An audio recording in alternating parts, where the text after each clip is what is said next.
மாணவர் அனைவருக்கும் வணக்கம். நாகர்கோவில் நிம்பஸ்லன் அகாடமி NNAவிலிருந்து நான் உங்கள் கார்த்திக். இன்றைக்கி இந்த வீடியோவில் நம்ம என்ன பார்க்க போகிறோம் அப்படின்னு பார்த்துக்கிட்டிங்க அப்படின்னா TNPSC Group 2 மெயின்ஸ் எக்ஸாமில் இருக்கக்கூடிய சயின்ஸ் அண்ட் டெக் டாபிக் தான் பார்க்க போகிறோம். அதுலேயும் குறிப்பாக ஃபஸ்ட்டு கிளாஸ் தான் இன்றைக்கி கொடுக்க போகிறோம்.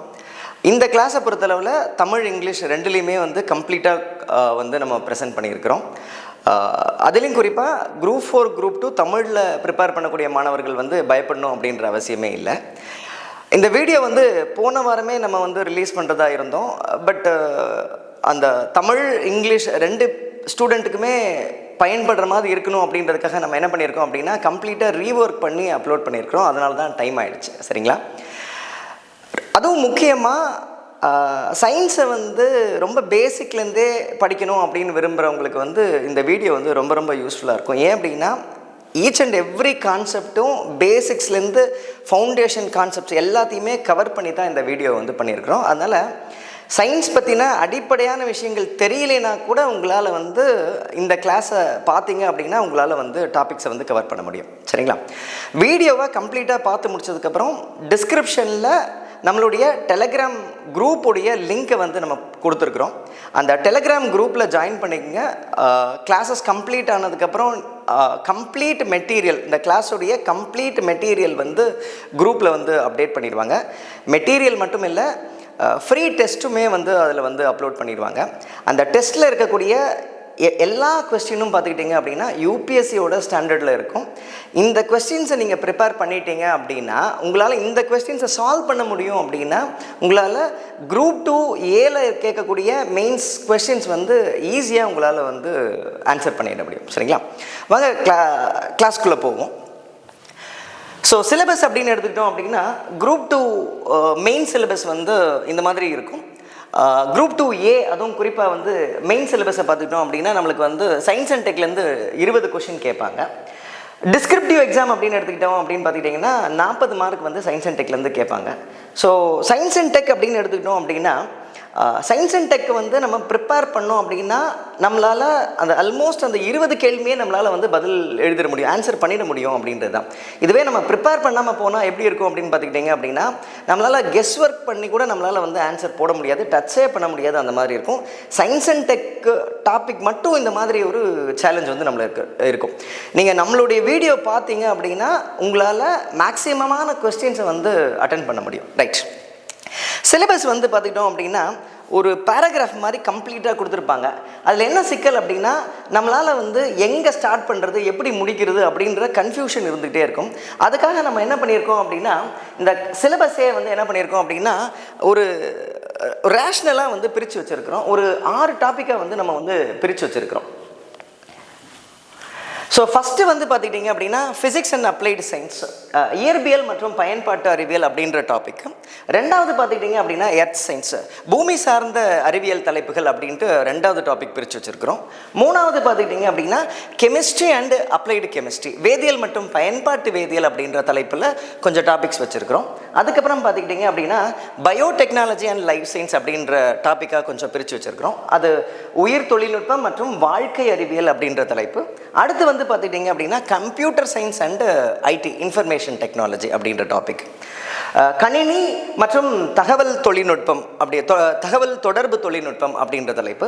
கடைசியாக பார்த்துக்கிட்டிங்க அப்படின்னா பாலிசிஸ், கான்ட்ரிபியூஷன்ஸ் அண்ட் அச்சீவ்மெண்ட்ஸ் அப்படின்றது. தமிழில் பார்த்துக்கிட்டோம் அப்படின்னா கொள்கைகள், பங்களிப்பு மற்றும் அந்த அறிவியல் சார்ந்த சாதனைகள் அப்படின்ற தலைப்பாக பிரித்து வச்சுருக்கிறோம். அந்த கடைசி டாப்பிக்கை பார்த்துக்கிட்டிங்க அப்படின்னா கரண்ட் அஃபேர்ஸ்லேருந்து நிறைய கொஸ்டின்ஸ் கேட்கறதுக்கான வாய்ப்பு இருக்குது. ஸோ என்டையர் சிலபஸையுமே நம்ம என்ன பண்ணியிருக்கோம் அப்படின்னா இந்த பேராகிராஃப் மாதிரி இருக்கிற சிலபஸை இந்த மாதிரி பிரித்து வச்சுருக்கோம்.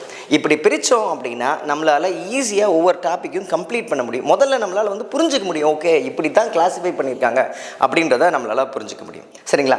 இதில் நம்ம ஃபஸ்ட்டு நம்ம என்ன பண்ண போகிறோம் அப்படின்னா ஃபஸ்ட்டு என்ன டாபிக் பார்க்க போகிறோம் அப்படின்னா இந்த ஃபிசிக்ஸ் அண்ட் அப்ளைட் சயின்ஸ், இயற்பியல் மற்றும் பயன்பாட்டு அறிவியல் இருக்கு இல்லையா, அந்த டாபிக் தான் நம்ம பார்க்க போகிறோம். அந்த ஃபிசிக்ஸ் அண்ட் அப்ளைடு சயின்ஸையே நம்ம என்ன பண்ணியிருக்கோம் அப்படின்னா அதையும் சின்னதாக உடைச்சிருக்கோம், சின்ன டாபிக்ஸாக உடைச்சிருக்கோம். அதில் நம்மளுக்கு பார்த்துக்கிட்டிங்க அப்படின்னா 4 தலைப்பு இருக்குது. ஃபஸ்ட்டு பார்த்துக்கிட்டிங்க அப்படின்னா நியூக்ளியர் டெக்னாலஜி, அணு தொழில்நுட்பம் அப்படின்றது. ரெண்டாவது பார்த்துக்கிட்டிங்க அப்படின்னா electronics, communication and broadcasting technology, மின்னணு தகவல் தொடர்பு மற்றும் ஒளிபரப்பு தொழில்நுட்பம் அப்படின்ற 2வது தலைப்பு. 3வது பார்த்துக்கிட்டிங்க அப்படின்னா நானோ டெக்னாலஜி, நானோ தொழில்நுட்பம். 4வது பார்த்துக்கிட்டிங்கன்னா ரொபாட்டிக்ஸ் டெக்னாலஜி, ரோபோ டெக்னாலஜி அப்படின்னு சொல்கிறது, இயந்திரவியல் அப்படின்னு சொல்லக்கூடிய 4 தலைப்பாக பிரிச்சிருக்கோம். இந்த ஃபிசிக்ஸ் அண்ட் அப்ளைடு சயின்ஸ், இயற்பியல் மற்றும் பயன்பாட்டு அறிவியலை மட்டுமே நம்ம என்ன பண்ணியிருக்கோம் அப்படின்னா 4ஆக பிரித்து வச்சுருக்கோம். இன்னைக்கு நம்ம என்ன பார்க்க போகிறோம் அப்படின்னா இந்த ஃபஸ்ட்டு டாபிக் நியூக்ளியர் டெக்னாலஜி, அணு தொழில்நுட்பம் அப்படின்னு சொல்லக்கூடிய அந்த ஒரே ஒரு தலைப்பை பார்க்க போகிறோம். சரிங்களா? ஸோ இதையுமே நம்ம என்ன பண்ணியிருக்கோம் அப்படின்னு பார்த்துக்கிட்டிங்கன்னா இன்னும் எளிமையாக்குறதுக்காக அதையும் 9ஆக வந்து பிரித்து வச்சுருக்கோம். இந்த 9 தலைப்பும் பார்த்துக்கிட்டிங்க அப்படின்னா இந்த நியூக்ளியர் டெக்னாலஜி, அணு தொழில்நுட்பத்தில் எல்லா பகுதியுமே கவர் பண்ணுது. ஸ்கூல் புக்ஸ் எல்லாமே கவர் பண்ணியிருப்போம். அதுக்கப்புறம் கரண்ட் அஃபேர்ஸ் டாபிக்ஸு, அதுக்கப்புறம் ஸ்டாண்டர்ட் டெக்ஸ்ட் புக்ஸில் இருக்கக்கூடிய எல்லா டாப்பிக்குமே கவர் பண்ணதாக தான் இருக்கும். உங்களாலே இதை பார்க்க முடியும், நீங்கள் படித்து பார்த்தாலே உங்களுக்கு வந்து தெரியும் அப்படின்னு தான். ஃபஸ்ட்டு நம்ம வந்து பேசிக்ஸ் ஆட் பண்ணியிருக்கிறோம். ஆட்டம் அண்ட் இட்ஸ் பேசிக் அப்படின்றது, அணு மற்றும் அதன் அடிப்படைகள் அப்படின்றது தான் ஃபஸ்ட்டு டாபிக். ஏன் அப்படின்னா இந்த பேசிக்ஸ் தெரிஞ்சால் தான் நம்மளால் வந்து அந்த கான்செப்ட்ஸ் எல்லாத்தையுமே, கான்செப்ஷுவல் கொஸ்டின்ஸ் எல்லாமே அண்டர்ஸ்டாண்ட் பண்ணிக்க முடியும். கொஞ்சம் அந்த அப்ளிகேஷன் ஓரியன்ட் டாப்பிக்கை புரிஞ்சுக்கிறதுக்கே நம்மளுக்கு வந்து பேசிக்ஸ் தேவை அப்படின்றது தான். 2வதாக பார்த்துக்கிட்டிங்க அப்படின்னா radio activity and it's basics, கதிரியக்கம் மற்றும் அதன் அடிப்படைகள் அப்படின்றது 2வது தலைப்பு. ரொம்ப இன்ட்ரெஸ்டிங்கான தலைப்பு. 3வதாக பார்த்துக்கிட்டிங்க அப்படின்னா alpha, beta and gamma radiation அப்படின்ற தலைப்பு. ஆல்ஃபா, பீட்டா மற்றும் காமா கதிர்வீச்சு அப்படின்ற புக்கில் கொடுத்துருக்குற நம்மளுடைய 12th புக்லேயும் 10th புக்லேயும் கொடுத்துருக்கக்கூடிய கண்டென்ட் மட்டும் வந்து இதில் ஆட் பண்ணியிருக்கிறோம்.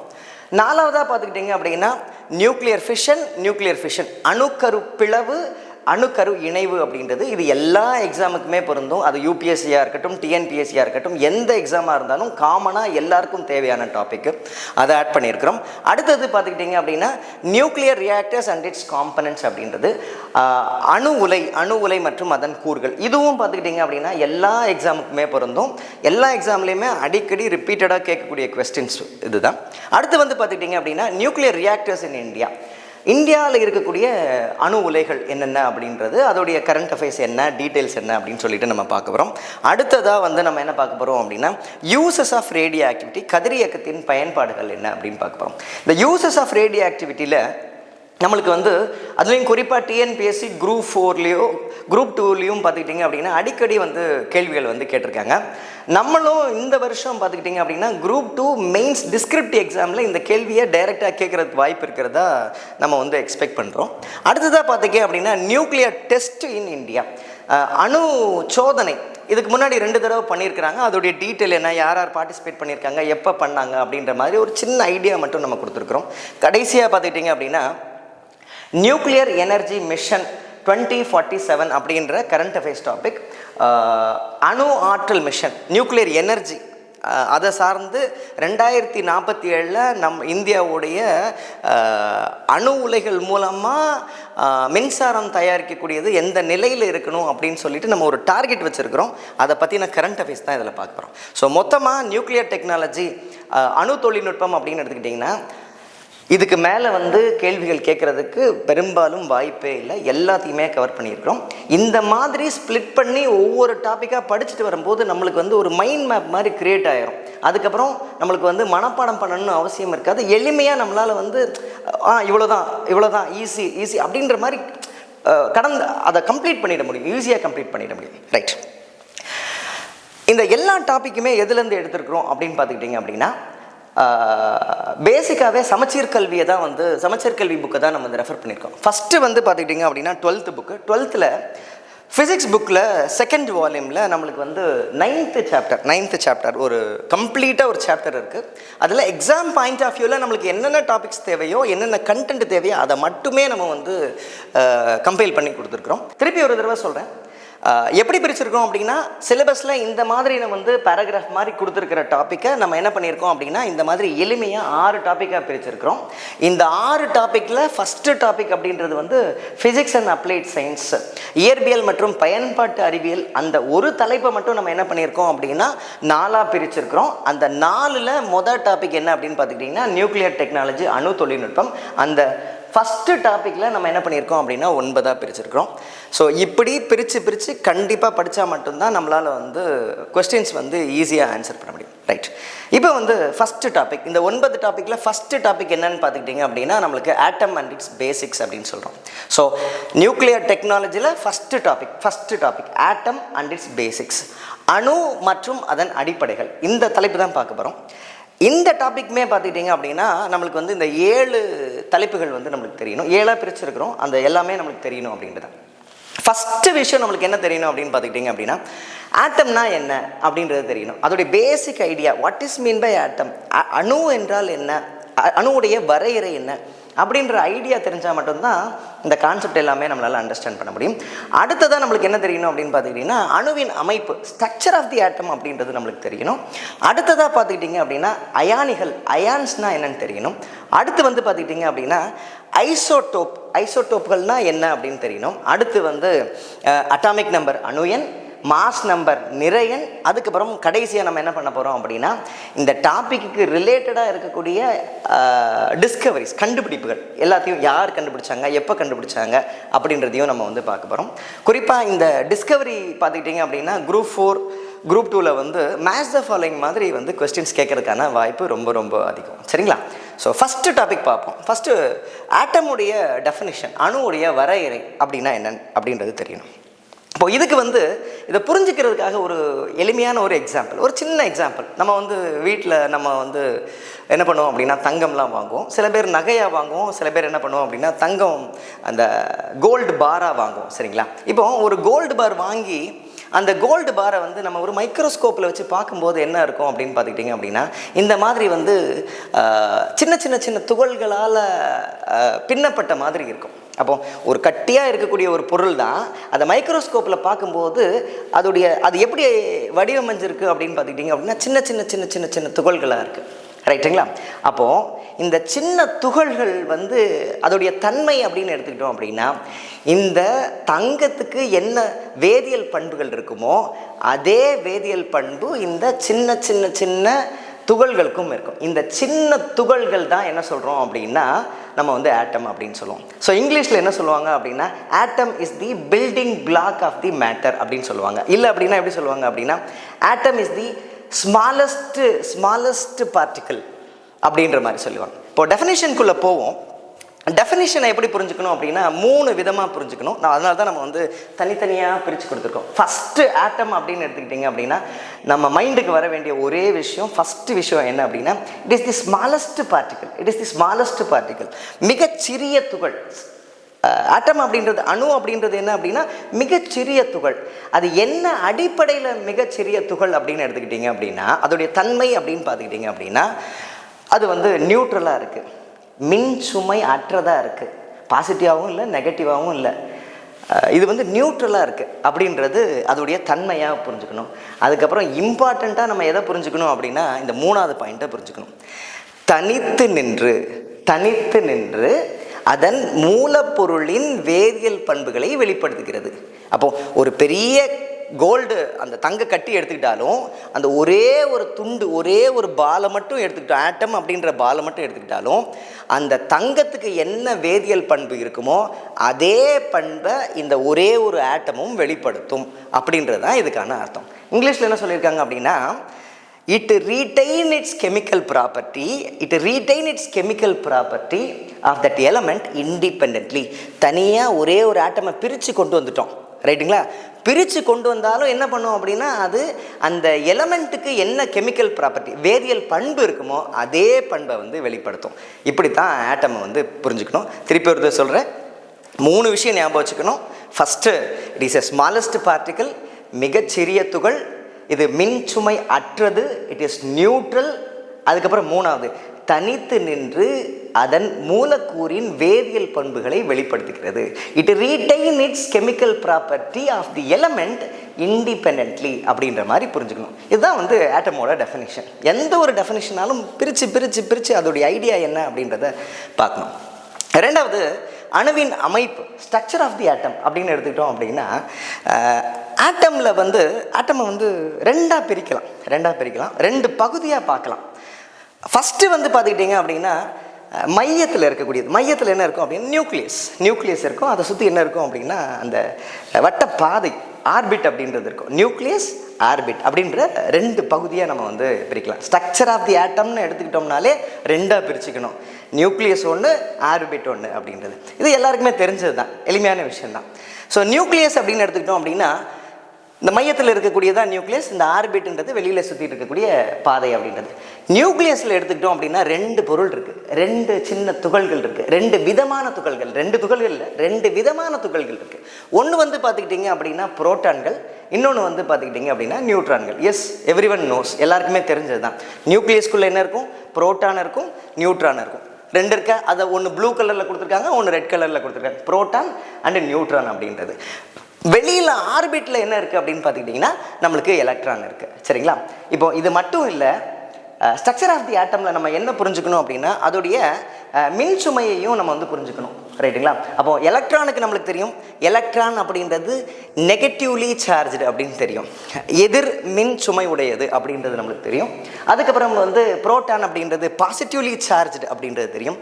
நியூட்ரான் அப்படின்றது நியூட்ரானுக்கு நிறை இருக்குது, மாஸ் இருக்குது, ஆனால் என்னென்னா சார்ஜ் இல்லை அப்படின்ற மாதிரி புரிஞ்சுக்கணும். அப்போ மூணு விஷயம் புரிஞ்சுக்கணும். எலக்ட்ரான் வந்து நெகட்டிவ்லி சார்ஜ், புரோட்டான் அப்படின்றது பாசிட்டிவ் சார்ஜ் இருக்குது, நியூட்ரானுக்கு சார்ஜ் இல்லை அப்படின்ற மாதிரி மூணு விஷயம் நம்ம வந்து தெரிஞ்சுக்கணும். இதில் இன்னொரு விஷயத்த நம்ம புரிஞ்சுக்க ட்ரை பண்ணுவோம், ஸ்ட்ரக்சர் ஆஃப் தி ஆட்டம்லேருந்து புரிஞ்சுக்க ட்ரை பண்ணுவோம். இப்போ ஃபார் எக்ஸாம்பிள் நம்ம வந்து இந்த ஆட்டம் எடுத்துக்கிறோம். இந்த ஆட்டமில் பார்த்துக்கிட்டிங்க அப்படின்னா 3 புரோட்டான் இருக்குது நியூக்ளியஸில். 1 2 3 பால், சிவப்பு கலர் பால் இருக்குது, 3 சிவப்பு கலர் பால் இருக்குது, புரோட்டானை குறிக்குது. அதுக்கப்புறம் பார்த்திங்க அப்படின்னா 3 நீல கலர் பால் இருக்குது, 3 நியூட்ரானை குறிக்குது. ரைட்டுங்களா? அப்போது நியூக்ளியஸை பொறுத்த அளவில் பார்த்துக்கிட்டிங்க அப்படின்னா 3 நியூட்ரான் இருக்குது, சார்ஜ் கிடையாது, எந்த பிரச்சனையுமே இல்லை. 3 புரோட்டான் இருக்குது, அப்போது 3 பாசிட்டிவ் சார்ஜ் இருக்கிறது நம்மளுக்கு உணர முடியுது. வெளியில் பார்த்துக்கிட்டிங்க அப்படின்னா 1 2 3 எலக்ட்ரான் இருக்குது. அப்போது எலக்ட்ரான் வந்து நெகட்டிவ் சார்ஜ் அப்படின்னு தெரியும். அப்போ 3 எலக்ட்ரான் நெகட்டிவ் சார்ஜ் வெளியில் இருக்குது அப்படின்னு தெரியும். அப்போ பாசிட்டிவ் சார்ஜ் 3, நெகட்டிவ் சார்ஜ் 3, ரெண்டும் பேலன்ஸ் ஆகி நியூட்ரலாக இருக்கும். அதை தான் டெஃபினிஷனில் என்ன பார்த்தோம் அப்படின்னா atom is a neutral smallest particle. Neutral, மின் சுமையற்றது. எப்படி மின் சுமையற்றதாக மாறுது அப்படின்னா புரோட்டான் எவ்வளோ இருக்கோ அதுக்கு நிகரான எலக்ட்ரான் இருக்கும், அதனால் பேலன்ஸ் ஆகி அது வந்து நியூட்ரலாக மாறியும். இப்படி தான் வந்து ஸ்ட்ரக்சரை வந்து புரிஞ்சுக்கணும். ஸோ அடுத்ததான் நம்ம வந்து அணுவில் புரோட்டானுடைய பங்கு என்ன அப்படின்றது தான் பார்க்க போகிறோம். அணுவில் புரோட்டான் தான் அடிப்படையே. ஏன் அப்படின்னு பார்த்துக்கிட்டிங்க அப்படின்னா புரோட்டானை மையமாக வச்சு தான் வந்து ஒரு அணுவுக்கு பேரே வைக்கிறோம். இப்போ வந்து உதாரணத்துக்கு பார்த்துக்கிட்டிங்க அப்படின்னா ஒரு அணுவில் ஒரே ஒரு புரோட்டான் இருக்குது அப்படின்னா அதுக்கு என்ன பேர் வைப்போம் அப்படின்னா ஹைட்ரஜன் பேர் வைப்போம். இதுவே வந்து ஒரு அணுவில் 2 புரோட்டான் இருக்குது அப்படின்னு வைங்களா, ஒரு நியூக்ளியஸ் இருக்குது, ஒரு அணு இருக்குது, அதில் நியூக்ளியஸ் இருக்குது, அந்த நியூக்ளியஸ்குள்ளே 2 புரோட்டான் இருந்ததுன்னா அதுக்கு பேர் ஹீலியம். அதே மாதிரி 3 புரோட்டான் இருந்தால் லித்தியம்னும், 4 புரோட்டான் இருந்தால் அதை பெர்லியம்னும், 5 புரோட்டான் இருந்தால் அதை போராம்னும், 6 புரோட்டான் இருந்தால் கார்பனும் அப்படின்னு சொல்லிட்டு நம்ம வந்து பேர் வைக்கிறோம். சரிங்களா? இது மட்டும் இல்லாமல் நம்ம வந்து இதில் என்ன இன்னொரு கான்செப்ட் என்ன புரிஞ்சுக்கணும் அப்படின்னு பார்த்துக்கிட்டிங்க அப்படின்னா அணு எண் அப்படின்னா என்ன அப்படின்னு புரிஞ்சுக்கணும். அட்டாமிக் நம்பர் அப்படின்னா என்ன அப்படின்னு புரிஞ்சுக்கணும். அட்டாமிக் நம்பர் அப்படின்னா என்ன அப்படின்னா ஒரு அணுவில் எத்தனை புரோட்டான் இருக்கோ அதைத்தான் நம்ம வந்து என்ன சொல்கிறோம் அப்படின்னா அணு எண், அட்டாமிக் நம்பர் அப்படின்னு சொல்கிறோம். எடுத்துக்கிட்டோம் அப்படின்னா கார்பனை பொறுத்தளவில் கார்பனில் 6 புரோட்டான் இருக்குது. அப்போ கார்பனுடைய அட்டாமிக் நம்பர் அணு எண் என்ன அப்படின்னு கேட்டாங்க அப்படின்னா நம்ம வந்து 6. அட்டாமிக் நம்பர் ஆஃப் கார்பன் அப்படின்னா 6 அப்படின்னு எழுதணும். இன்னொரு விஷயமும் புரிஞ்சுக்கணும், 6 புரோட்டான் இருந்தால் தான் அதுக்கு பேரே கார்பன். ரைட்டுங்களா? இப்போ ஃபார் எக்ஸாம்பிள் பெர்லியம் அப்படின்னு எடுத்துக்கிட்டோம் அப்படின்னா பெர்லியமில் 4 புரோட்டான் இருந்தால் தான் அது பெர்லியம். அப்போ அட்டாமிக் நம்பர், பெர்லியத்துக்கு அட்டாமிக் நம்பர் அணு எண் என்ன அப்படின்னு பார்த்துக்கிட்டிங்க அப்படின்னா 4 அப்படின்றதையும் புரிஞ்சுக்கணும். கான்செப்ட் என்ன அப்படின்னா புரோட்டானை அடிப்படையாக வச்சு தான் நம்ம வந்து அந்த அணுவுக்கு பேரே வைக்கிறோம். அந்த புரோட்டான்கள் எண்ணிக்கையை தான் நம்ம என்ன சொல்கிறோம் அப்படின்னா அட்டாமிக் நம்பர், அணு எண் அப்படின்னு சொல்கிறோம். சரிங்களா?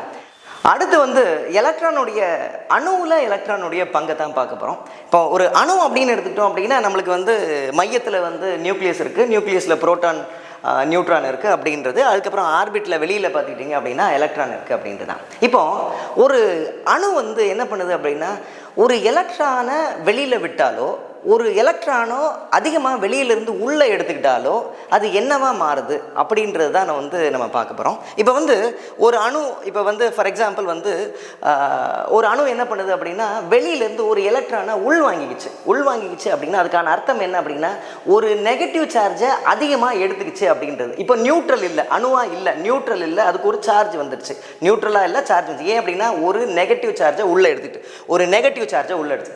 இதே மாதிரி என்ன பாசிபிலிட்டி இருக்குது அப்படின்னு பார்த்துக்கிட்டிங்க அப்படின்னா அணு ஒரு எலக்ட்ரானை வெளியில் விட்டாலும் என்ன ஆகும் அப்படின்னா அது என்ன ஆகும் அப்படின்னா இந்த புரோட்டான், இந்த எலக்ட்ரான், இந்த எக்ஸாம்பிள் எடுத்துக்கிட்டிங்க அப்படின்னா 3 புரோட்டான் இருக்குது, 3 எலக்ட்ரான் இருக்குது, சரிங்களா?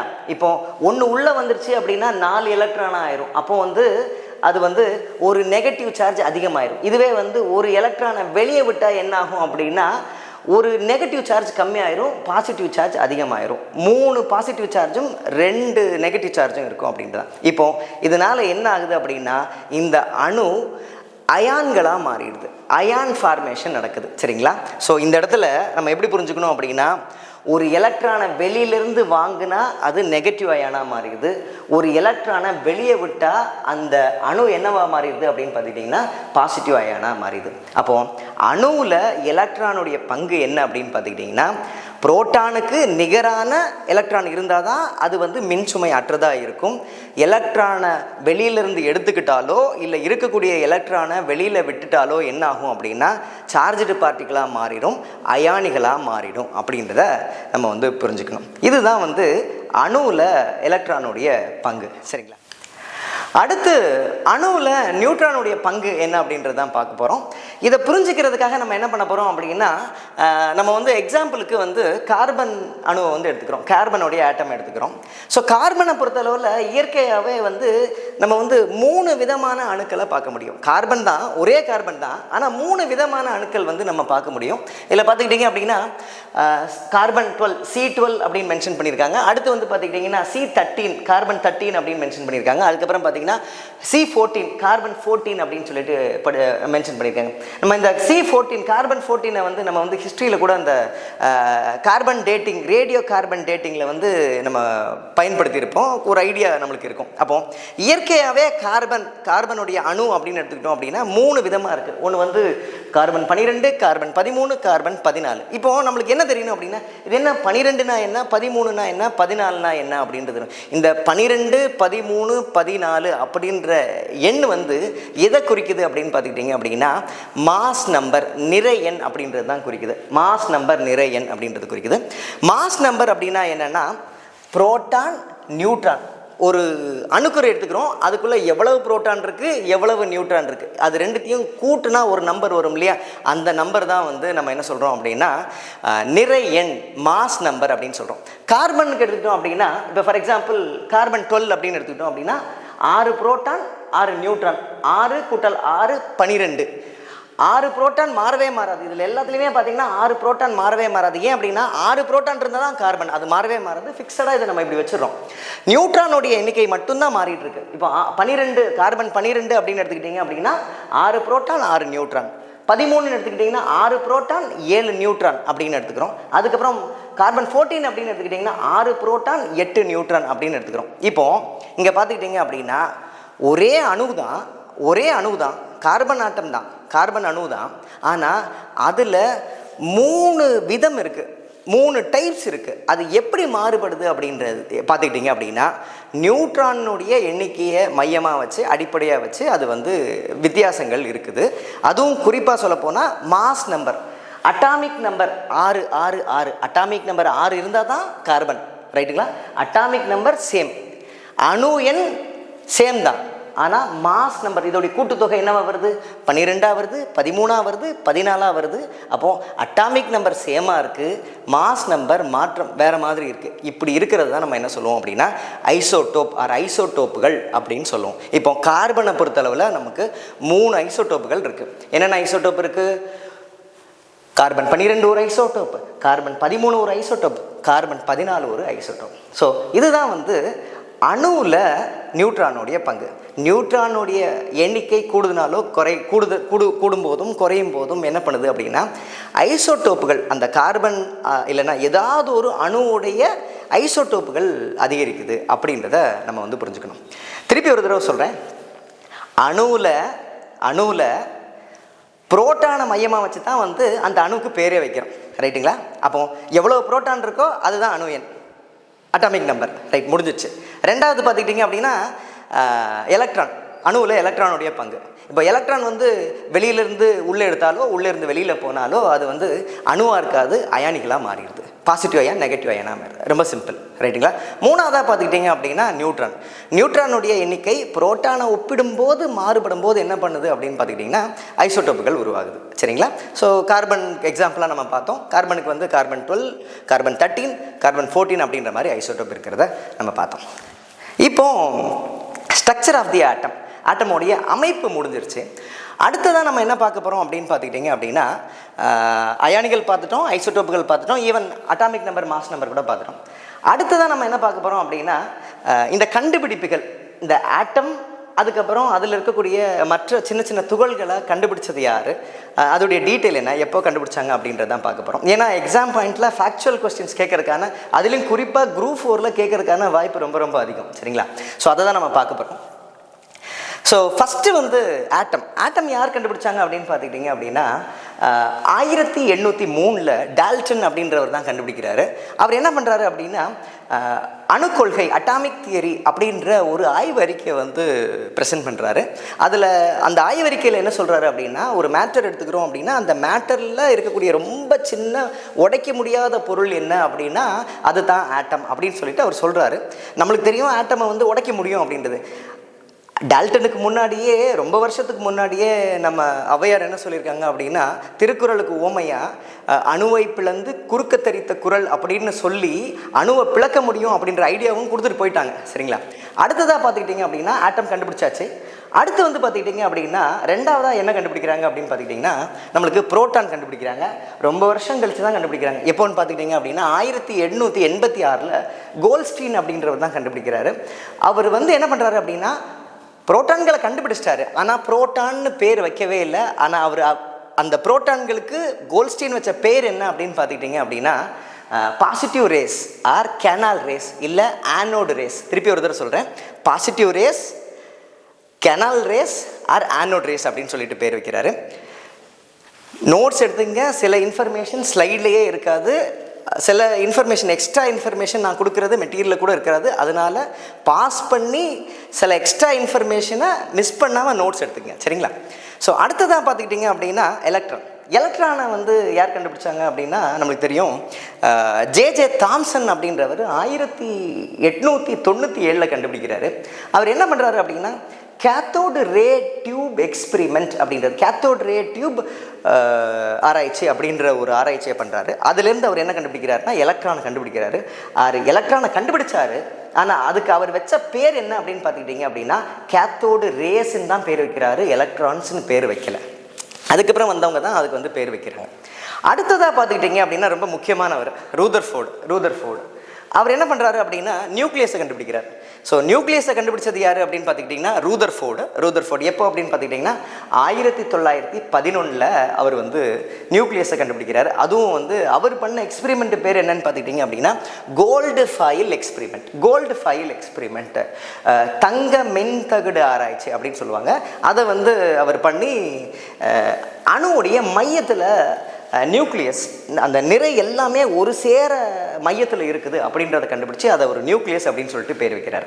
ரூதர்ஃபோர்டுக்கு இது மட்டும் இல்லை, அவர் வந்து இன்னும் 2 விஷயத்தையும் வந்து கண்டுபிடிக்கிறாரு. நம்மளுக்கு தெரியும் ஏற்கனவே வந்து கோல்ஸ்டீன் வந்து புரோட்டானை கண்டுபிடிச்சிட்டாரு. அதுக்கு அவர் என்ன பேர் வச்சார் அப்படின்னா பாசிட்டிவ் ரேஸனும் கேனால் ரேஸனும் பேர் வச்சுருந்தார். ஆனால் ரூதர்ஃபோர்டு தான் புரோட்டான்னு பேர் வச்சது, சரிங்களா? 1919 இந்த பாசிட்டிவ் ரேஸ்ன்றத பேரை மாற்றி புரோட்டான்கள் அப்படின்னு சொல்லிட்டு பேர் வைக்கிறாரு. அது மட்டும் இல்லை, ரூதர்ஃபோர்டுக்கு இன்னும் ஒரு முக்கியத்துவம் இருக்குது. என்ன அப்படின்னு பார்த்துக்கிட்டிங்க அப்படின்னா நியூக்ளியஸில் புரோட்டானை தவிர இந்த பாசிட்டிவ்லி சார்ஜ்டு பார்ட்டிக்கிளை தவிர்த்து இன்னும் ஏதோ ஒரு நியூட்ரல் பார்ட்டிக்கிள் இருக்க வாய்ப்பு இருக்கிறத முன்னாடியே வந்து அவர் அசியூம் பண்ணிக்கிட்டார், அசஸ் பண்ணிக்கிட்டார், கண்டுபிடிச்சி வச்சிருக்கிறாரு அப்படின்றது தான். அவர் உறுதிப்படுத்தலை, பட் இருக்க வாய்ப்பு இருக்குன்னு வந்து முதல்லயே சொல்லிட்டார். ஆனால் நியூட்ரான்களை கண்டுபிடிச்சது யாருன்னு பார்த்துக்கிட்டிங்க அப்படின்னா 1932 ஜேம்ஸ் சாட்விக் அப்படின்றவர் தான் வந்து கண்டுபிடிக்கிறாரு. ஸோ இந்த ஃபேக்சுவல் இன்ஃபர்மேஷன் எல்லாமே வந்து புக்கில் கொடுத்துருக்குறாங்க. எக்ஸாமில் டைரெக்டாக ஃபேக்சுவல் கொஷினாக கேட்குறதுக்கான வாய்ப்பு இருக்குது. சரிங்களா?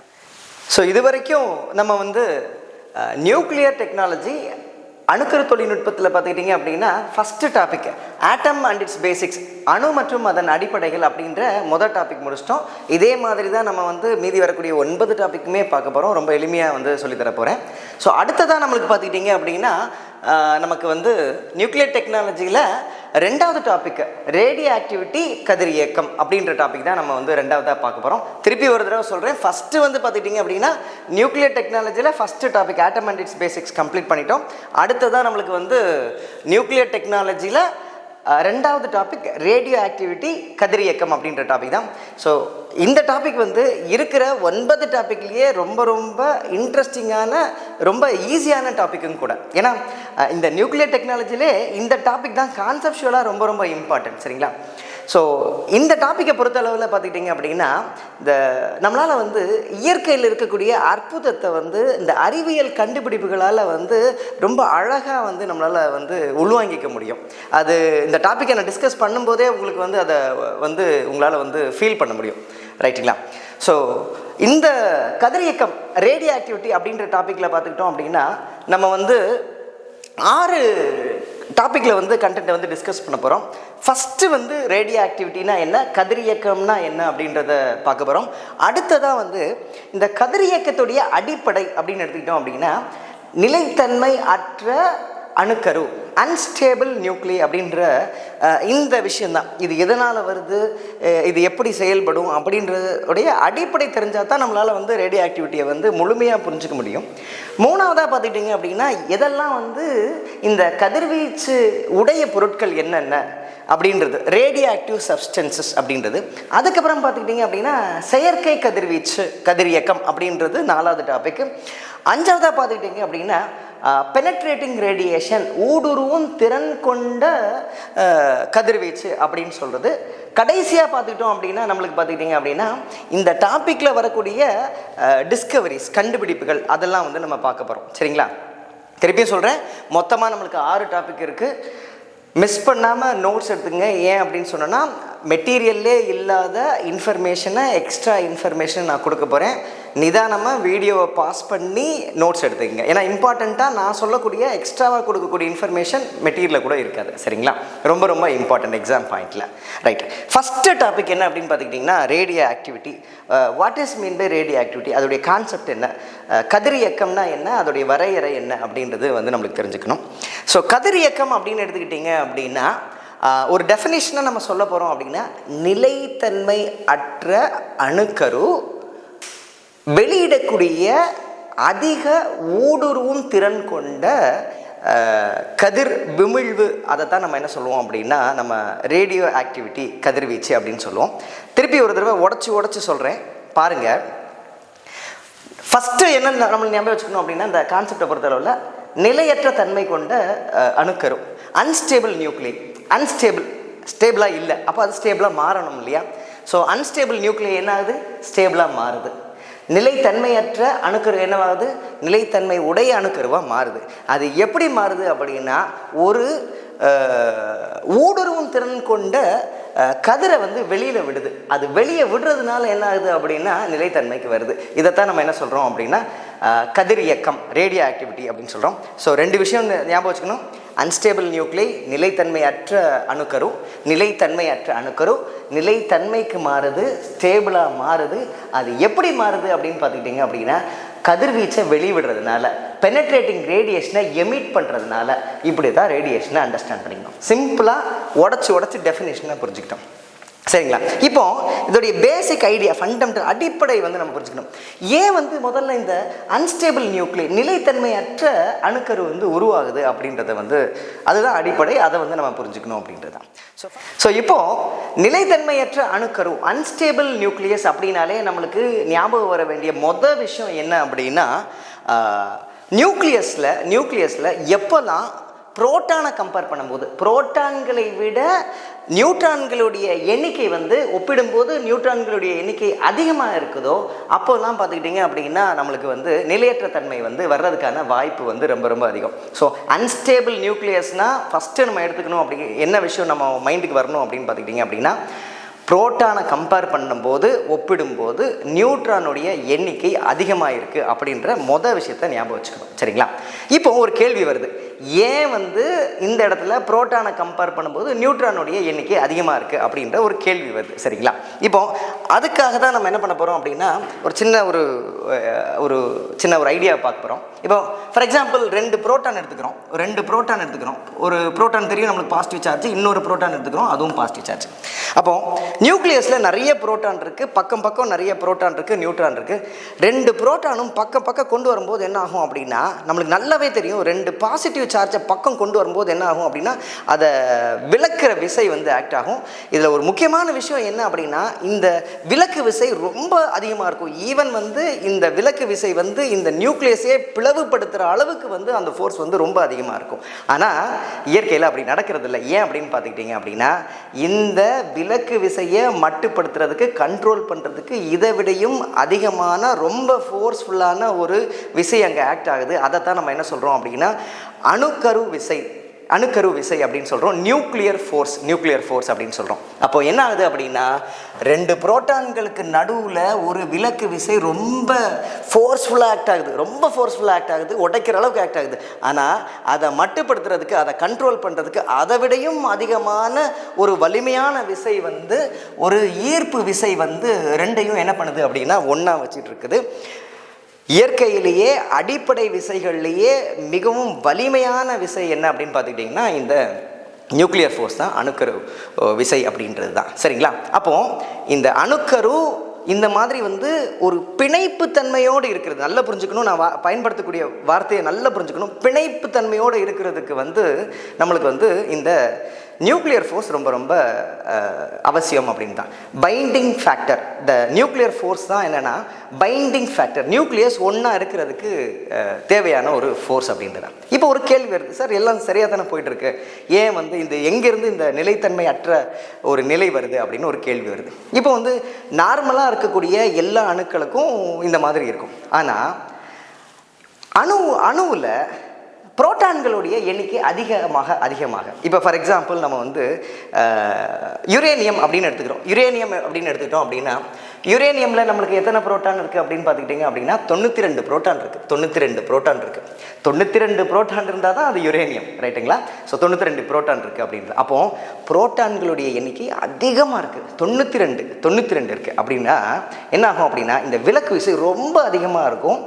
இந்த நியூக்ளியர் ஃபோர்ஸ்னால் கட்டுப்படுத்த முடியாது. ஏன் அப்படின்னா நியூக்ளியர் ஃபோர்ஸ் பக்கம் அதோடைய தன்மை என்ன அப்படின்னா பக்கம் இருந்தால் மட்டும்தான் அதனால் வந்து அந்த ஈர்ப்பு விசையை உறுதி பண்ண முடியும். இது கொஞ்சம் தள்ளி இருக்கும்போது நிறைய புரோட்டான்கள் இருக்கும்போது எல்லாம் தள்ளி இருப்பாங்க அப்படின்னா அதனால் வந்து அந்த அந்த நியூக்ளியர் ஃபோர்ஸ்னால் அதை எல்லாத்தையும் ஒன்றா வைக்க முடியாது. இப்போ ஒரு பிரச்சனை வருது. இப்போது அந்த நிலைத்தன்மை, நியூக்ளியஸோடைய நிலைத்தன்மைக்கு ஒரு பிரச்சனை வருது, பிளவுபடுறதுக்கான வாய்ப்பு வருது. இப்போ இயற்கை என்ன பண்ணுது அப்படின்னா இங்கே தான் ஒரு ட்விஸ்ட்டை வைக்குது. எப்படி வைக்குது? ரைட்டு, இப்போ என்ன பண்ணுது அப்படின்னா புரோட்டானை கம்பேர் பண்ணும்போது ஒப்பிடும்போது நியூட்ரான்களுடைய எண்ணிக்கை அதிகமாகிடும். அப்போ என்ன பண்ணோம் அப்படின்னா நடுவில் இந்த நியூட்ரான்கள் வந்து உட்காந்துக்கும். அப்போ என்ன ஆகும் அப்படின்னா இந்த விலக்கு விசையை 2 புரோட்டான் இருக்குது, 2 புரோட்டானுக்கு நடுவில் நியூட்ரான் வரும்போது இந்த விலக்கு விசை குறையுது. இப்படி குறையும் போது என்னாகும் அப்படின்னா அந்த பிணைப்புத்தன்மையை அணுக்கருவில் பிணைப்புத்தன்மையை உறுதி பண்ணுது, ரைட்டுங்களா? ஆனால் இதில் ஒரு சிக்கல் வருது. பிணைப்புத்தன்மையை உறுதி பண்ணுது, ஆனால் நிலைத்தன்மை அற்றதாக மாற்றுது. ஏன் அப்படின்னா நியூட்ரான்கள் எண்ணிக்கை கூட அதோடைய நிறை கூடும்போது என்ன ஆகும் அப்படின்னா அணுக்கரு நிலைத்தன்மை அற்றதாக மாறுது, ரைட்டுங்களா? ஃபஸ்ட்டு இதை எப்படி புரிஞ்சுக்கணும் அப்படின்னா திருப்பி ஒரு தடவை சொல்கிறேன். இப்போது விலக்கு விசை இருக்குது, புரோட்டான்களுக்கு நடுவில் இந்த விலக்கு விசை அபரிவிதமாக இருக்குது. அதை மட்டுப்படுத்துறதுக்காக பார்த்துக்கிட்டிங்க அப்படின்னா நம்மளுக்கு இருக்கிறது தான் என்ன அப்படின்னு பார்த்திங்கன்னா அணுக்கரு விசை. அந்த அணுக்கரு விசை மட்டும் போதுமானதாக இல்லை, நிறைய புரோட்டான்கள் இருக்கக்கூடிய அணுவில் அது மட்டும் போதாது. அதனால் இயற்கையாகவே நியூட்ரான்களின் எண்ணிக்கை புரோட்டானை ஒப்பிடும்போது அதிகமாக இருக்கும் அப்படின்றது தான். இப்படி இருக்கும் பட்சத்தில் அந்த அணுக்கரு நிலையற்ற தன்மையாக மாறுது. இப்படி தான் நம்ம வந்து புரிஞ்சுக்கணும். ரைட்டுங்களா? இதில் இன்னும் எக்ஸாம் பாயிண்ட் ஆஃப் வியூவில் கான்செப்ஷுவல் பாயிண்டில் ஒரு விஷயத்தை நல்லா உறுதி பண்ணிக்கணும், நம்ம கிளியராக இருக்கணும் அப்படின்றது தான். இங்கே ஒரு பாயிண்ட்டை நான் ஆட் பண்ணியிருக்கிறேன், நல்லா படித்து பாருங்கள். என்ன சொல்லியிருக்கோம் அப்படின்னா, நியூட்ரான்களின் எண்ணிக்கை அதிகமாக உள்ள அனைத்து அணுக்கருக்களும் கதிரியக்கத்தன்மை கொண்டிருப்பதில்லை. நல்லா புரிஞ்சுக்கணும். அன்ஸ்டேபிள் நியூக்ளியஸாக இருக்கணும் அப்படின்னா நியூட்ரான்களுடைய எண்ணிக்கை புரோட்டானோட அதிகமாக இருக்கணும். எக்ஸாம்பிள் பார்ப்போம்.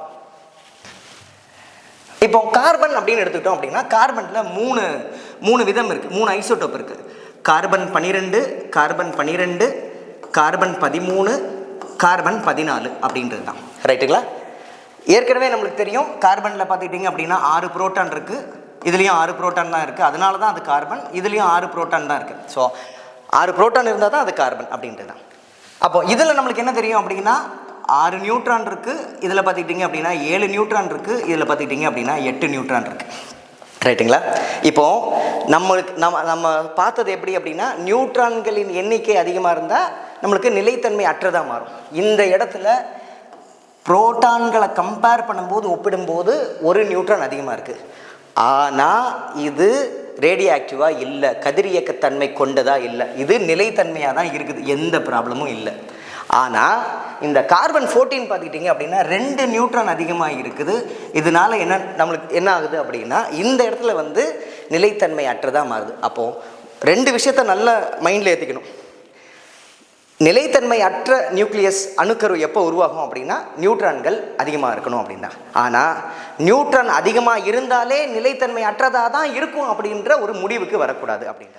அடுத்ததான் நம்ம என்ன பார்க்க போகிறோம் அப்படின்னு பார்த்துக்கிட்டிங்க அப்படின்னா எந்தெந்த பொருள்லாம் வந்து ரேடியோ ஆக்டிவ் சப்ஸ்டன்ஸாக இருக்குது, கதிரியக்க தன்மை கொண்ட பொருட்களாக இருக்குது அப்படின்றத நம்ம தெரிஞ்சுக்கணும்.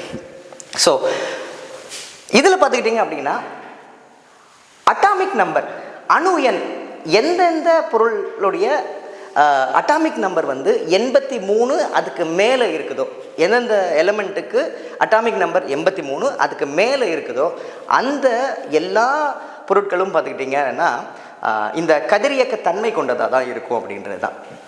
ரைட்டுங்களா? இப்போ ஃபஸ்ட்டு வந்து இந்த அட்டாமிக் நம்பர் 83 இருக்கக்கூடிய எலமெண்ட் என்ன அப்படின்னு பார்த்துக்கிட்டிங்க அப்படின்னா பிஸ்மித் அப்படின்றது தான். இது ஒரு உலோகம். இதில் வந்து பார்த்துக்கிட்டிங்க அப்படின்னா புரோட்டான்களுடைய எண்ணிக்கை நியூக்ளியஸில் அதிகமாக இருக்குது. இதனால் என்ன ஆகுது அப்படின்னா ஆட்டோமேட்டிக்காக நியூட்ரானுடைய எண்ணிக்கை புரோட்டானை ஒப்பிடும்போது அதிகமாக இருக்குது, அதனால் நிலைத்தன்மையாக மாறுது அப்படின்றது தான். ஸோ இந்த 83 அட்டாமிக் நம்பர் இந்த பிஸ்மித்து, அதுக்கப்புறம் இருக்கக்கூடிய எல்லா எலமெண்ட்டுமே பார்த்துக்கிட்டிங்க அப்படின்னா நம்மளுக்கு வந்து ரேடியோ ஆக்டிவ் சப்ஸ்டன்ஸ் அப்படின்றத நம்ம புரிஞ்சுக்கணும். ஸோ இருக்கக்கூடியதில் நிலையான ரொம்ப இந்த புரோட்டான்களுடைய எண்ணிக்கை அதிகமாக இருக்குது. ஆனாலும் நிலையான இருக்கக்கூடிய உலோகம் எது அப்படின்னு பார்த்துக்கிட்டிங்கன்னா நம்மளுக்கு தெரியும் அட்டாமிக் நம்பர் அணு எண் 82 அப்படின்னு சொல்லக்கூடிய லெட், காரியம், தமிழில் வந்து காரியம் அப்படின்னு சொல்லுவாங்க. லெட் அப்படின்ற மெட்டல் உலோகம் அப்படின்றது தான் வந்து இருக்கிறதுலே ஹெவி ஸ்டேபிள் நியூக்ளியஸ் கொண்ட ஒரு எலமெண்ட் அப்படின்றதையும் நம்ம தெரிஞ்சுக்கணும். இதனால தான் பார்த்துக்கிட்டிங்க அப்படின்னா நியூக்ளியர் ரியாக்டரில் எல்லாம் பார்த்துக்கிட்டிங்க அப்படின்னா அந்த சுவர்கள்லாம் பார்த்திங்கன்னா லெட்டுனால் வந்து சீல் பண்ணியிருப்பாங்க. ஏன் அப்படின்னா ரொம்ப ஹெவியாகவும் இருக்குது, ப்ரொடெக்ட் பண்ணவும் முடியும், அது ஸ்டேபிளாகவும் இருக்குது, நிலையாகவும் இருக்குது அப்படின்றத அதை வந்து பயன்படுத்துகிறாங்க. ரைட், இது வந்து ஒரு பேசிக்கான ஐடியா. அப்போ ஒரு விஷயம் எக்ஸாம் பாயிண்டில் என்ன தெரிஞ்சுக்கணும் அப்படின்னா 83 அதுக்கு மேலே அப்படின்னு இருந்தால் எல்லா அணு எல்லா எலமெண்ட்டோடைய எல்லா ஐசோட்டோப்பும் பார்த்துக்கிட்டிங்க அப்படின்னா அது வந்து ரேடியோ ஆக்டிவ் சப்ஸ்டன்ஸாக தான் இருக்கும் அப்படின்றது. இன்னொரு விஷயம், இந்த அட்டாமிக் நம்பர் அணு எண் வந்து 82க்கு குறைவாக இருக்குது. ஆனால் அந்த எலமெண்ட்டோடைய எல்லா ஐசோட்டோப்புகளும் கதிரியக்கத்தன்மை கொண்டதாக இருக்குது அப்படின்னா அது எக்ஸப்ஷன்.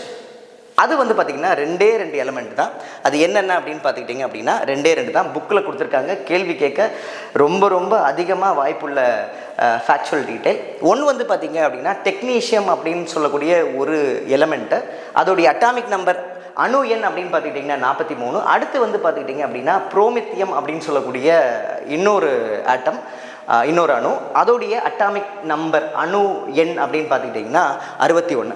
ஸோ டெக்னீஷியம் அப்படின்ற ஒரு எலமெண்ட்டை ஞாபகம் வச்சுக்கணும், புரோமித்தியம் அப்படின்ற எலமெண்ட்டை ஞாபகம் வச்சுக்கணும், அட்டாமிக் நம்பர் 83 அப்படின்றது 83 அதுக்கு மேலே இருக்கக்கூடிய ஆட்டம்ஸ் எல்லாமே வந்து ரேடியோ ஆக்டிவ் அப்படின்றது நம்மளுக்கு தெரிஞ்சுக்கணும்.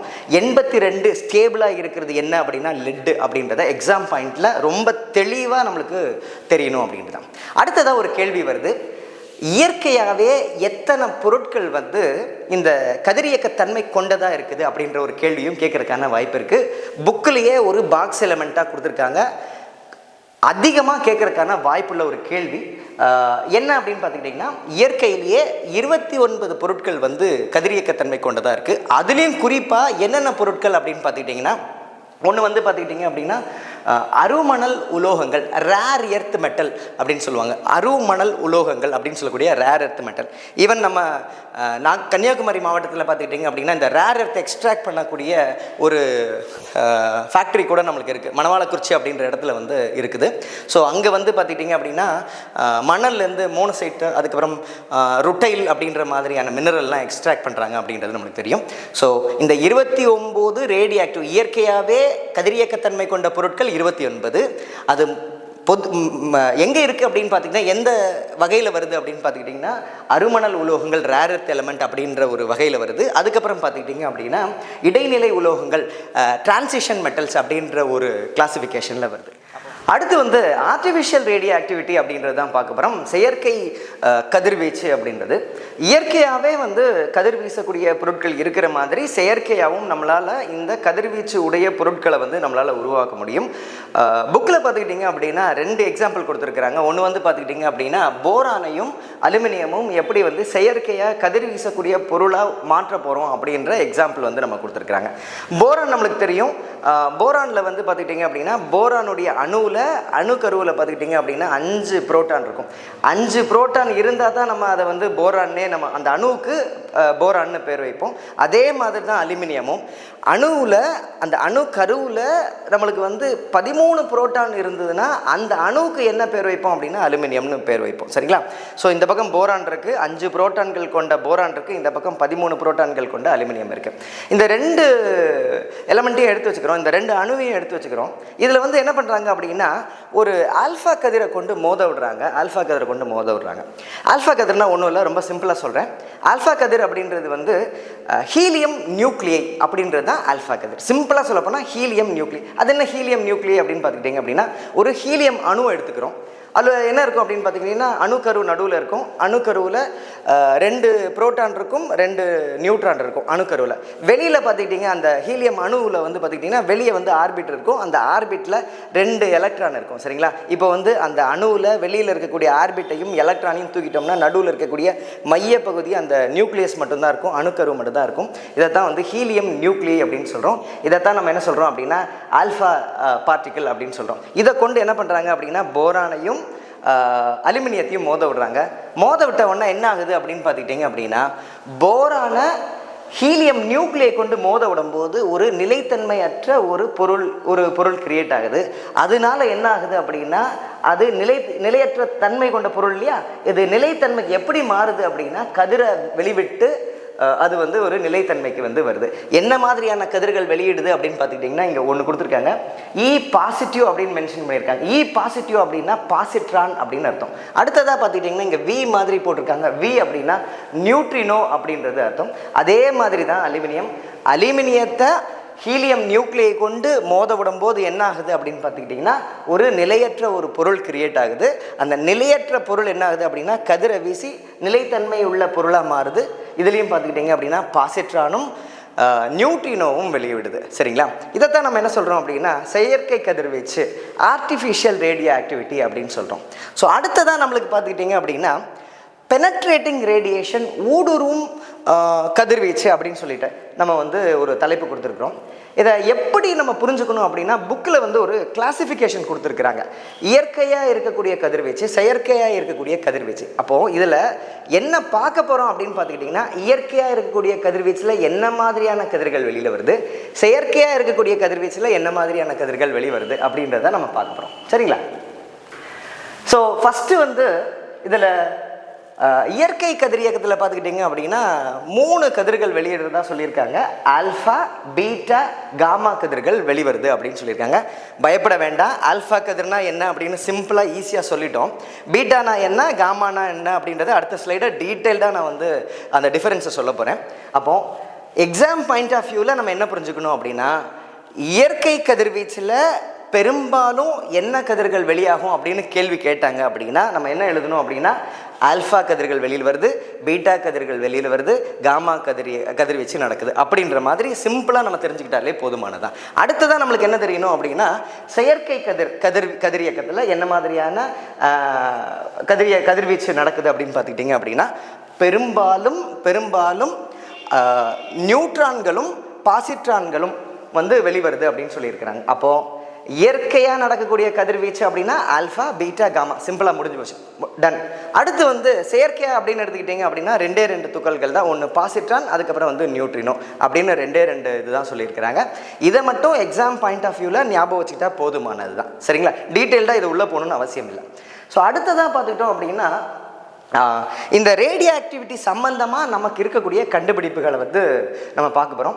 எக்ஸாம் பாயிண்ட் ஆஃப் வியூவில் இந்த கேள்விகள் டைரெக்டாக குரூப் 4ல் கேட்குறதுக்கு ரொம்ப வாய்ப்பு இருக்குது. மேட்ச் த ஃபாலோயிங் மாதிரி நம்மளுக்கு குரூப் 2ல் மெயின்ஸ்லேயும் குரூப் 2Aலையும் கேட்குறதுக்கான வாய்ப்பும் ரொம்ப அதிகம், சரிங்களா? இப்போது இந்த ரேடியோ ஆக்டிவிட்டியில் நம்ம வந்து 5 ஆராய்ச்சியாளர்களுடைய பேரை வந்து நம்ம பார்க்க போகிறோம். ஒன்று வந்து பார்த்துக்கிட்டிங்க அப்படின்னா, ஹென்ரி பெக்கோரல் அப்படின்னு சொல்லிட்டு ஒருத்தருடைய பேரை வந்து நம்ம போட்டிருக்கோம். ரெண்டாவது வந்து மேரி கியூரி, அதுக்கப்புறம் பார்த்தீங்க அப்படின்னா பியரி கியூரி, அதுக்கப்புறம் பார்த்துக்கிட்டிங்கன்னா ஐரின் கியூரி, அதுக்கப்புறம் ஜூலியட். 5 பேர் கொடுத்துருக்குறோம்.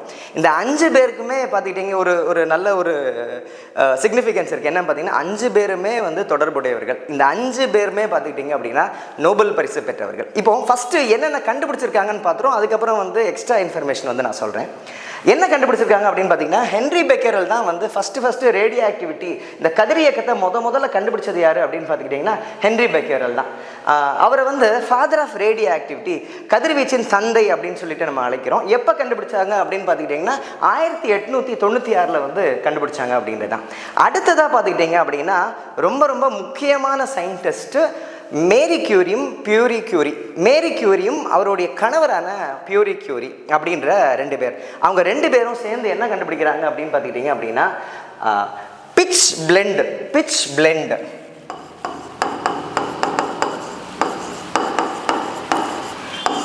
பிளெண்ட் அப்படின்னு சொல்லக்கூடிய தாதுவில் இருக்கக்கூடிய கதிரியக்க தன்மை கொண்ட ஒரு பொருளை கண்டுபிடிக்கிறாங்க. அந்த பொருள் என்ன அப்படின்னா அதுதான் ரேடியம்.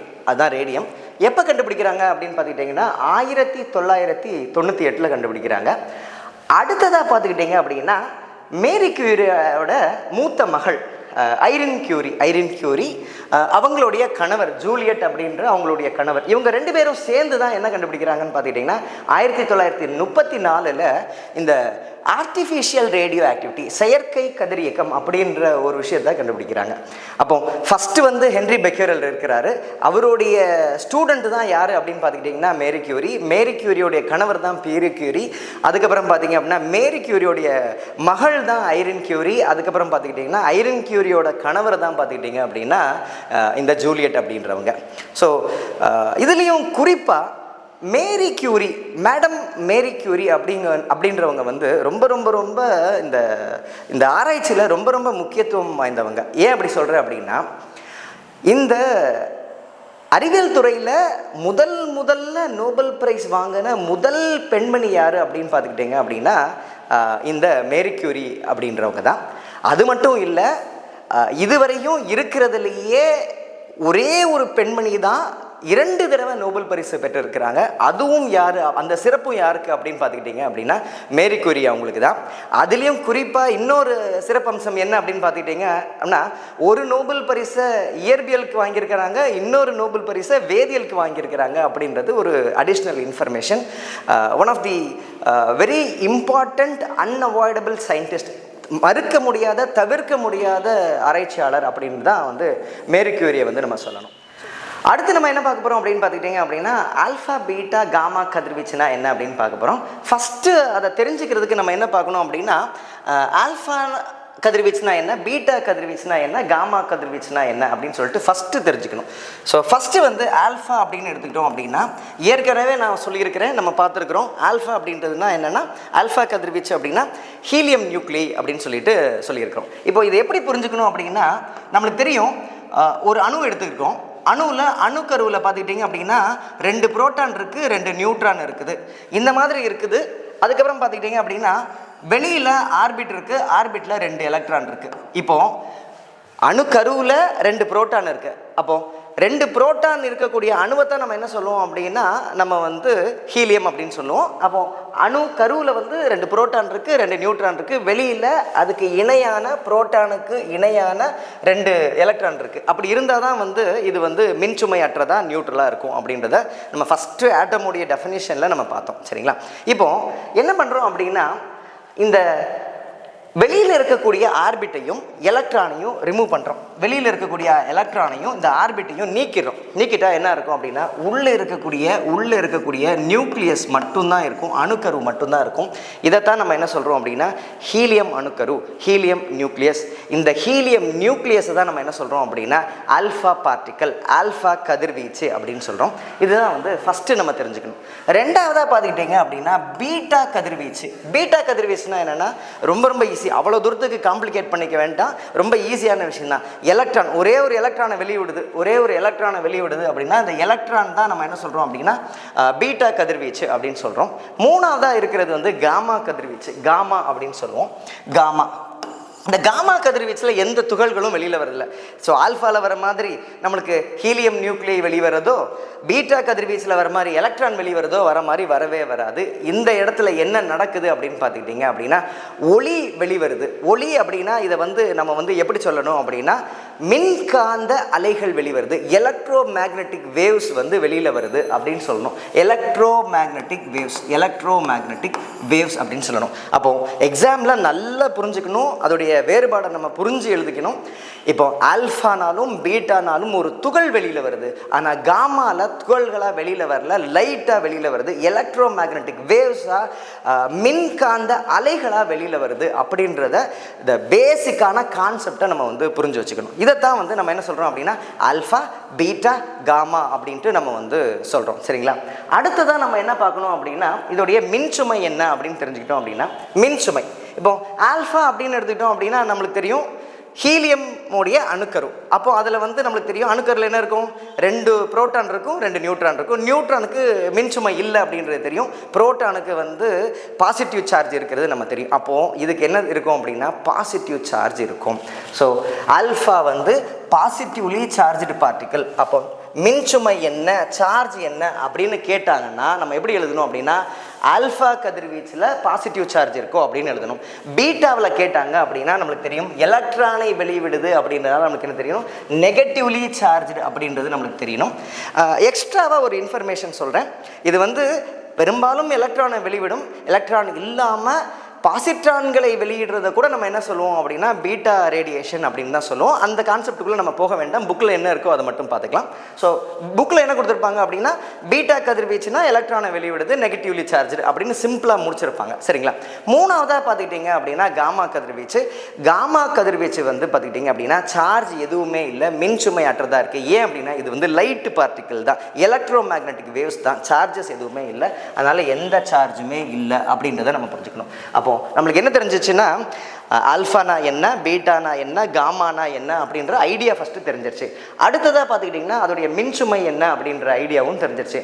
ஒன்று வந்து பாசிட்டிவ், அடுத்து வந்து நெகட்டிவ், அதுக்கப்புறம் வந்து பார்த்துக்கிட்டிங்கன்னா சார்ஜே இல்லை அப்படின்னு சொல்லிட்டு பார்த்துருவோம். மூணாவதாக வந்து அயனியாக்கும் தன்மை, அயனியாக்கும் சக்தி, அயனைசேஷன் பவர் அப்படின்னு சொல்லிட்டு சொல்லியிருக்கிறாங்க. இப்போ அயனை மாற்றணும்னா அந்த கதிர்வீச்சுக்கு ஒரு சார்ஜ் இருக்கணும். அப்போ சார்ஜ் இருந்தால் தான், பாசிட்டிவ் சார்ஜாக இருந்தால் அது வந்து ஒரு அணுவோட மோதி ரியாக்ட் ஆகி வந்து ஒரு அயானை உருவாக்குறதுக்கான ஒரு வாய்ப்பு இருக்குது. அப்போது அயானியாக்கும் தன்மை எதுக்கு இருக்குது அப்படின்னு பார்த்துக்கிட்டிங்கன்னா ஆல்ஃபாக்கு இருக்குது, பீட்டாக்கு இருக்குது. அப்போது அயானியாக்கும் தன்மை வந்து ஆல்ஃபாக்கு இருக்குது, எஸ் இருக்குது, பீட்டாக்கு இருக்குதா, எஸ் பீட்டாக்கும் இருக்குது, ஆனால் காமாக்கு இல்லை. ஏன் அப்படின்னா காமாக்கு மின் சுமை சார்ஜ் இல்லை, அதனால வந்து அதுக்கு அயனியாக்கும் தன்மை இல்லை அப்படின்றத நம்ம அந்த கான்செப்டை புரிஞ்சுக்கணும். அடுத்ததாக பார்த்துக்கிட்டிங்க அப்படின்னா பெனட்ரேஷன் பவர், ஊடுருவும் தன்மை. இதுதான் வந்து ரொம்ப ரொம்ப ரொம்ப முக்கியமான விஷயம். ஏன் அப்படின்னா இந்த ஊடுருவும் தன்மை அதிகமாக, அந்த பவர் ஊடுருவும் சக்தி அதிகமாக இருக்க பாதிப்பு அதிகம். இப்போ வந்து உடம்புல அது துளைச்சிக்கிட்டு போகுது அப்படின்னா நம்மளுக்கு என்ன ஆகும் அப்படின்னா அந்த கதிரியக்கத்துடைய பாதிப்பு ரொம்ப ரொம்ப ரொம்ப அதிகமாக இருக்கும் அப்படின்றதா. இதை வந்து நம்ம வந்து கண்டிப்பாக தெரிஞ்சிருக்கணும். இப்போ இந்த 3 ஆல்ஃபா பீட்டா காமா 3 கதிர்வீச்சில் காமா கதிர்வீச்சுக்கு ஊடுருவும் தன்மை ரொம்ப ரொம்ப ரொம்ப அதிகம். ஸோ காமாவுடைய கதிர்வீச்சின் தன்மை வந்து ரொம்ப ரொம்ப அதிகம். காமாவை ஒப்பிடும்போது பார்த்துக்கிட்டிங்க அப்படின்னா பீட்டா கொஞ்சம் குறைவு, பீட்டா வந்து கொஞ்சம் கம்மி. அடுத்து வந்து ஆல்ஃபா பார்த்துக்கிட்டிங்க அப்படின்னா இது ரெண்டையும் கம்பேர் பண்ணும்போது ரொம்ப ரொம்ப கம்மியாக இருக்கும் அப்படின்றது தான். அப்போ இருக்கிறதுலையே அதிக ஊடுருவும் திறன் கொண்ட கதிர்வீச்சு என்ன, அதிக பாதிப்பை ஏற்படுத்தும் கதிர்வீச்சு என்ன அப்படின்னு பார்த்துக்கிட்டிங்க அப்படின்னா காமா ரேஸ் தான், காமா கதிர்வீச்சு அப்படின்றது நம்மளுக்கு தெரிஞ்சுக்கணும். எங்கெல்லாம் காமா கதிர்வீச்சு நடக்குதோ அங்கெல்லாம் நம்ம வந்து நம்மளுடைய உடலுக்கு வந்து பாதிப்பு ஏற்படும் அப்படின்றத வந்து நம்ம தெரிஞ்சுக்கணும். அடுத்ததாக பார்த்துக்கிட்டிங்க அப்படின்னா effect of electric and magnetic field அப்படின்னு சொல்லியிருக்கிறாங்க. இந்த மின்சாரம் மற்றும் காந்தப்புலத்தின் விளைவு அப்படின்றது. அப்போ இந்த மின்சாரப்புலன் காந்தப்புலன் ரெண்டும் இருக்குது அப்படின்னா சார்ஜ் இருந்தால் மட்டும்தான் வந்து அதனால வந்து ஏதாவது ஒரு பாதிப்பு வரும். அப்போது மின்சாரம் புலன் மூலமாகவும் காந்தப்புலன் மூலமாகவும் எது அஃபெக்ட் ஆகும் அப்படின்னு கேட்டாங்கன்னா பட்டுன்னு சொல்லிடணும், சார்ஜ்டு ரேடியேஷன் மட்டும்தான் அஃபெக்ட் ஆகும். இப்போ சார்ஜ்டு ரேடியேஷன் என்ன அப்படின்னு பார்த்தீங்கன்னா 2 தான். ஆல்ஃபா வந்து பாதிப்பு வரும். ஆல்ஃபா பார்த்துக்கிட்டிங்க அப்படின்னா எலக்ட்ரிக் ஃபீல்டு மூலமாகவும் மேக்னெட்டிக் ஃபீல்டு மூலமாகவும் இம்பேக்ட் ஆகும், எஸ் அப்படின்னு எழுதணும். அடுத்து பார்த்துக்கிட்டிங்கன்னா பீட்டாவும் பார்த்துக்கிட்டிங்கன்னா இது 2 மூலமாகவும் எலக்ட்ரிக் ஃபீல்டு மூலமாகவும் மேக்னெட்டிக் ஃபீல்டு மின்சார புலன் மூலமாகவும் காந்த புலன் மூலமாகவும் வந்து இந்த பீட்டா கதிர்களும் வந்து அஃபெக்ட் ஆகும், எஸ் அப்படின்னு எழுதுறோம். இந்த இடத்துல மின்சுமை அற்றது, அதனால இது வந்து அஃபெக்ட் ஆகாது அப்படின்றதையும் நம்ம வந்து தெரிஞ்சுக்கணும். கடைசியாக ரொம்ப முக்கியமான விஷயமா நம்மளுக்கு என்ன தெரியணும் அப்படின்னா எது வந்து ரொம்ப வேகமாக வந்து போகும், இந்த கதிர்வீச்சு வந்து ரொம்ப வேகமாக பயணிக்கும் அப்படின்னு எடுத்துக்கிட்டிங்க அப்படின்னா நம்மளுக்கு தெரியும் இருக்கிறதுலையே ரொம்ப ஸ்பீடாக போகிறது என்ன அப்படின்னா லைட் அப்படின்னு தெரியும். லைட்டு தான் வந்து ரொம்ப ஸ்பீடாக போகும் அப்படின்னு சொல்லிட்டு நம்மளுக்கு தெரியும். இருக்கக்கூடிய இந்த பேர் அண்டத்திலே லைட்டு தான் ஸ்பீடாக போகும் அப்படின்றது தெரியும். அப்போது லைட்டுன்றது காமா தான், எலக்ட்ரோ மேக்னெட்டிக் வேவ்ஸ் இல்லையா, அதுதான் வந்து லைட்டோட ஸ்பீடுக்கு வந்து அது ட்ராவல் ஆகும். ஃபாஸ்டஸ்ட்டு ரேடியேஷன், மிக வேகமாக பயணிக்கக்கூடிய கதிர்வீச்சு என்ன அப்படின்னு பார்த்துக்கிட்டிங்கன்னா காமா.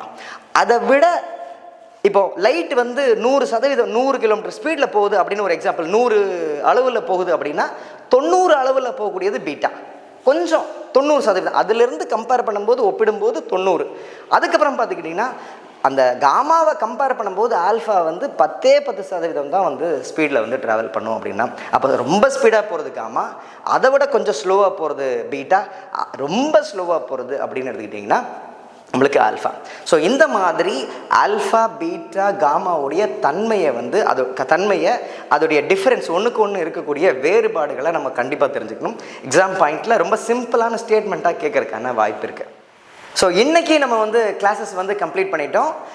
குரூப் 2A மெயின் சிலபஸில் இந்த கண்டென்ட், இந்த டாபிக் எல்லாமே இருக்குது. குரூப் 2Aல மட்டும் இல்லைங்க, குரூப் 2 மெயின்ஸ்லேயும் பெருசாக டாபிக்ஸ் வித்தியாசமாக இருக்காது, கொஞ்சம் கூடுதலாக டாபிக்ஸ் இருக்கும்.